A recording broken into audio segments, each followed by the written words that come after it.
Welcome to our Hong Kong Brief program. I am your host, Jenny.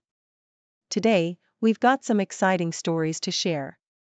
First up, Jiangsu Hengrui Pharmaceuticals just made a splash on the Hong Kong Stock Exchange, jumping nearly 30% after raising about $1.26 billion.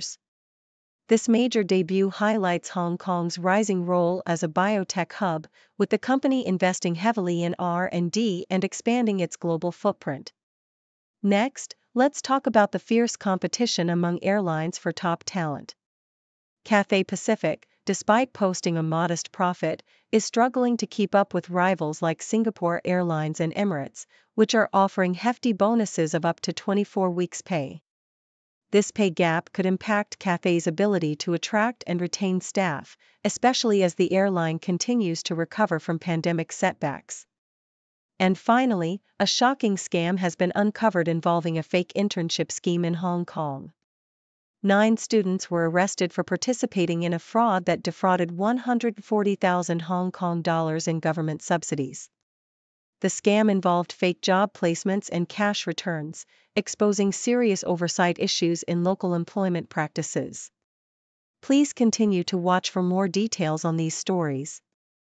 The South China Morning Post vividly captures Jiangsu Hengrui Pharmaceuticals' remarkable debut on the Hong Kong Stock Exchange, illustrating a moment of triumph that signals growing investor confidence in China's innovative pharmaceutical sector. The company's shares surged by 29.4%, opening at 57 Hong Kong dollars against an offer price of 44 Hong Kong dollars and 5 cents, raising nearly 10 billion Hong Kong dollars.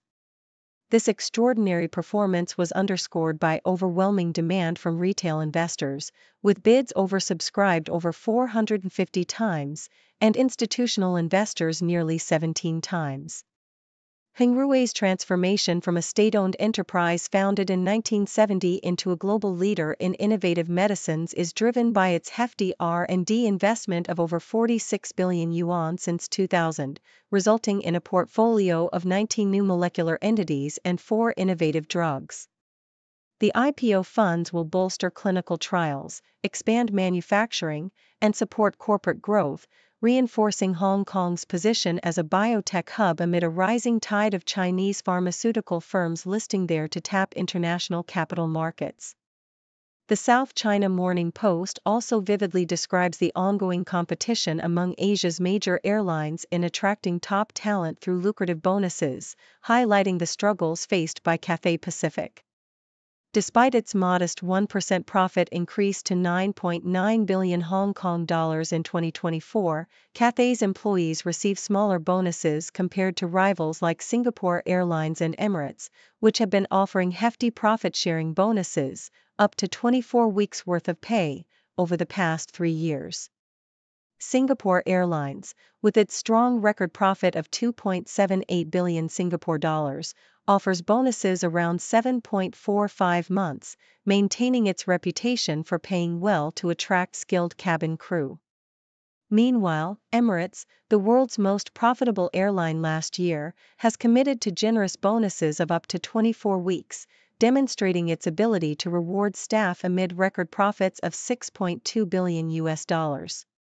In contrast, Cathay's staff face reduced basic salaries and smaller bonuses, with some cabin crew earning less than 10,000 Hong Kong dollars monthly, a situation exacerbated by the airline's past financial struggles and restructuring efforts, fueling concerns about its ability to compete for global talent and recover fully in the post-pandemic aviation landscape. The South China Morning Post further highlights the upcoming UBS Asian Investment Conference in Hong Kong, where influential figures like gymnast Simone Biles and renowned psychologist Maria Konnikova will discuss resilience amid global uncertainties. The conference, launched 28 years ago and now hosted by UBS after acquiring Credit Suisse, is set to feature over 80 speakers addressing critical issues such as geopolitics, trade, artificial intelligence, and economic stability. The event's focus on managing uncertainty is especially pertinent given recent trade tensions, tariffs, and geopolitical shifts between the US and China, which have caused market volatility. Konakova's insights on resilience will resonate with investors and policymakers navigating unpredictable times, emphasizing the importance of mental and strategic resilience in the face of economic and political upheavals. With an expected attendance of over 3,500 participants, the conference underscores Hong Kong's continuing role as a major hub for global finance, investment, and strategic dialogue amid a complex international landscape.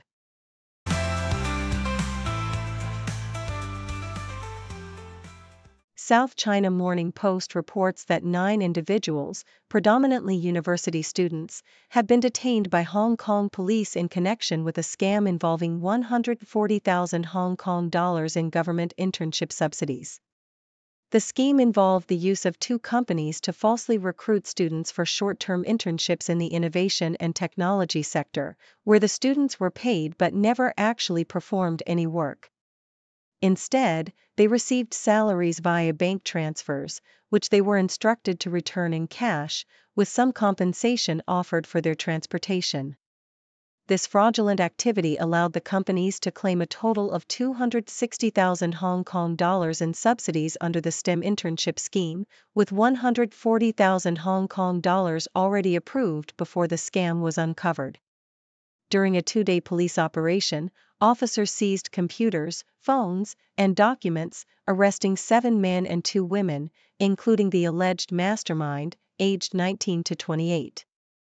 The suspects, now released on bail, are under investigation for conspiracy to defraud, with further inquiries being handled by the local Technology and Financial Crimes Unit. The South China Morning Post also highlights Hong Kong's underdog status at the ITTF World Table Tennis Championships in Doha, where coach Li Qing expressed pride in his city's mixed doubles pair, Du Hoi Kem and Wang Chunting. Despite their impressive run to the semifinals, Li considers them underdogs against the favored Japanese duo of Satsuki Odo and Maharu Yoshimura, citing their challenging fixture schedule and Wang's age as factors. The Hong Kong pair previously defeated top seeds from Spain with a commanding 11-1, 11-5, 11-7 victory, surprising many with their dominant performance. Li emphasized that their opponents have improved significantly, especially after recent victories over other top pairs, making the upcoming match a tough challenge. Historically, Du and Wang have a competitive edge over the Japanese team, with a 3-2 record in their head-to-head encounters, but Li remains cautious, acknowledging the Japanese pair's recent development and the unpredictable nature of the tournament. In a bi-weekly profile by South China Morning Post, Hong Kong singer-actor Julian Chung's versatile career is examined, tracing his journey from cantopop stardom to television and action movies. Born in 1971 into a family with entertainment ties, his mother was Miss Exhibition Queen, and his relatives include actors Charlie Cho and Anna Uyama. Chung moved to Sydney at 16 after his parents' separation. His debut as a singer in 1991 was followed by a prolific music career in the 1990s, earning numerous awards. Transitioning into acting, he appeared in over 50 films and became a familiar face on Hong Kong television, notably for his roles in series like Return of the Cuckoo, which earned him popularity awards despite no TVB Best Actor nominations. Chung's portrayal of law enforcement characters in recent action films, including G-Storm and Death Notice, marked his shift towards more serious roles, culminating in his Hollywood debut in Final Score in 2018.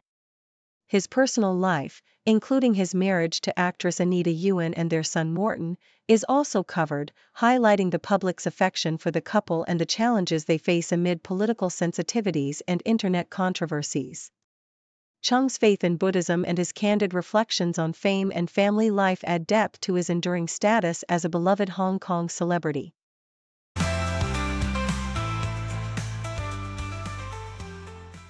The Toronto Star vividly details a pioneering alliance between AI Media Technologies and Lightning International, a collaboration that promises to revolutionize the accessibility and localization of fast channels worldwide.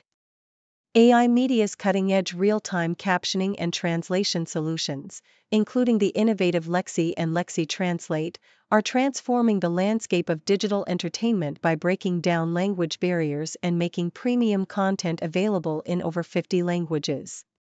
This partnership not only broadens the reach of entertainment, allowing a German viewer to enjoy a live news broadcast in their native tongue, but also enhances user engagement and expands revenue streams for content owners.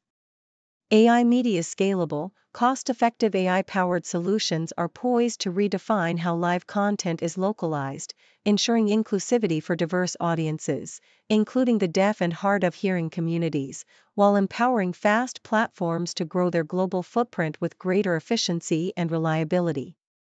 The South China Morning Post reports on a serious scandal that shakes Hong Kong's construction industry, revealing a disturbing pattern of corruption and structural negligence at a major housing project in Kwun Tong. Allegations by the ICAC expose site supervisors accepting bribes from subcontractors eager to overlook substandard practices, leading to the use of thinner, displaced, or missing reinforcement bars in nearly 3,000 flats, an act that could have jeopardized public safety. Despite assurances from authorities that the structural integrity remains uncompromised, engineers warn that such widespread oversight and collusion reflect a deeper issue of collective negligence and corruption. Past incidents, including the demolition of unsafe towers and previous convictions related to construction fraud, serve as grim reminders of the importance of stringent oversight and accountability in safeguarding Hong Kong's housing standards, emphasizing that these breaches are more than mere anomalies, they are systemic failures that demand rigorous scrutiny.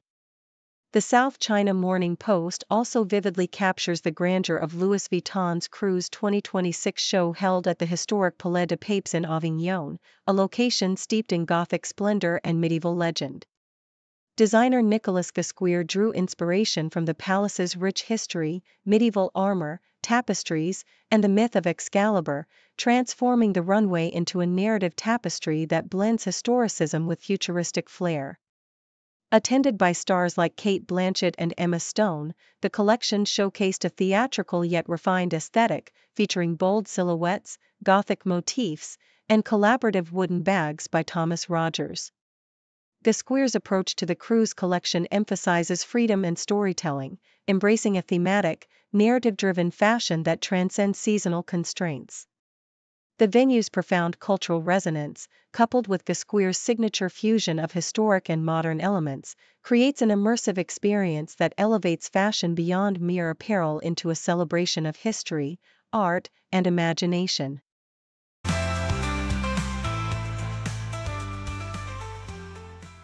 South China Morning Post reports that Shenzhen, China's innovation hub, is experiencing a surge of support for AI hardware startups, bolstered by the launch of 2 new investment funds totaling $1 billion. These funds aim to energize the local robotics and smart device industry, coinciding with the Global AI Terminal Expo 2025, which showcased cutting-edge Chinese AI and robotics innovations.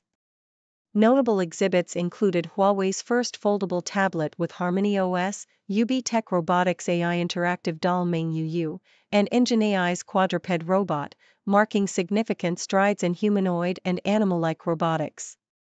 The expo also highlighted the burgeoning AR eyewear industry, with TCL and Rainio unveiling their latest products, and the event's focus on Shenzhen's electronics district Huiqiangbei underscoring its importance as a global tech hub.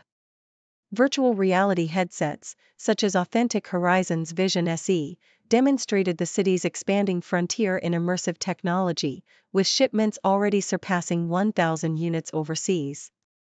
Meanwhile, South China Morning Post also shares a glimpse into the private life of Hollywood's Jodie Foster, spotlighting her rarely seen son, Charles "Charlie" Bernard Foster.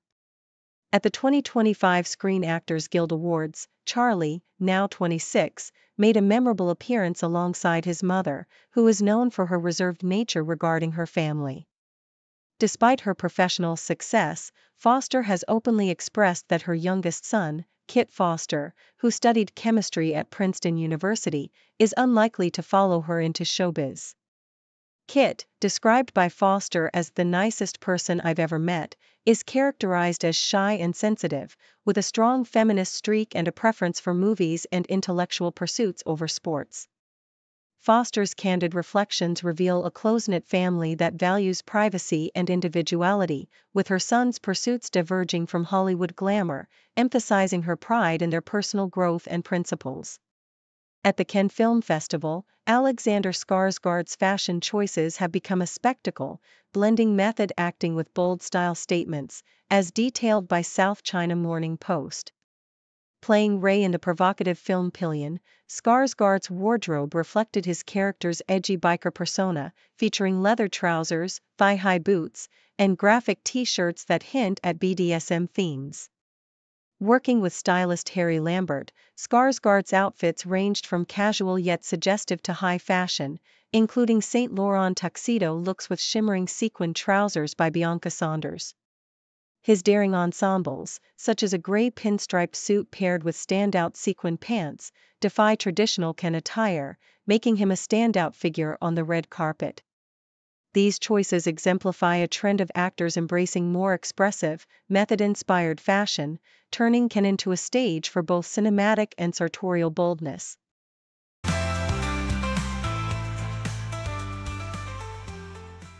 The South China Morning Post vividly recounts the story of Jennifer Love Hewitt and her husband, Brian Hallisey, painting a picture of a Hollywood romance that blossomed on set. From their first encounter on the set of Love Bites in 2011 to their subsequent collaboration on The Client List and 911, their relationship has blossomed over the years, culminating in an 11-year marriage and 3 children, Autumn, Atticus, and Aiden. Hallisey, a former Wall Street investment banker turned actor, is portrayed as a passionate sports enthusiast, especially basketball, with a playful desire to experience life as NBA legend LeBron James for a day. Hewitt, meanwhile, is actively promoting her latest project, a self-directed Lifetime Christmas movie, The Holiday Junkie, featuring her husband, emphasizing their enduring partnership and family life amidst her busy Hollywood career. Foreign Policy offers an insightful analysis of China's ambitious yet challenging pursuit of yuan internationalization, highlighting a recent pledge of $9.2 billion in yuan credits to Latin American countries. Despite China's extensive infrastructure efforts, such as the cross-border interbank payment system and yuan clearing centers, the global acceptance of the yuan remains limited, hindered by China's capital controls and the currency's lack of full convertibility. The article underscores that most international trade and reserve still favor the US dollar, with countries like Russia being notable exceptions due to sanctions. While China endeavors to promote the yuan through lending and strategic initiatives, the persistent dominance of the dollar and euro in global markets poses formidable barriers. The piece concludes with a sobering reminder that without a significant shift in demand, China's yuan is unlikely to challenge the hegemonic status of the dollar or even the euro in the near future, despite ongoing efforts to expand its influence. Thank you for tuning in. The content above showcases the latest briefing reports and analytical synopses, thoughtfully curated by the 6Do team. These insights stem from a wide array of reputable media outlets, think tanks, government sources, and specialized experts worldwide. We encourage you to explore these sources for a comprehensive perspective. Keep in mind that while the content may not always align with the official standpoint of 6Do Brief, it's not meant to be taken as absolute directives for decision-making. Comprising seasoned media professionals, learned scholars, and accomplished scientists, the 6Do team embodies a trailblazing, fully independent media entity. To customize 6Do Brief to meet your professional needs, you have the option to subscribe to a diverse array of briefings on our website, 6dobrief.com. Regardless of your location, you can conveniently receive 6Do Brief via email.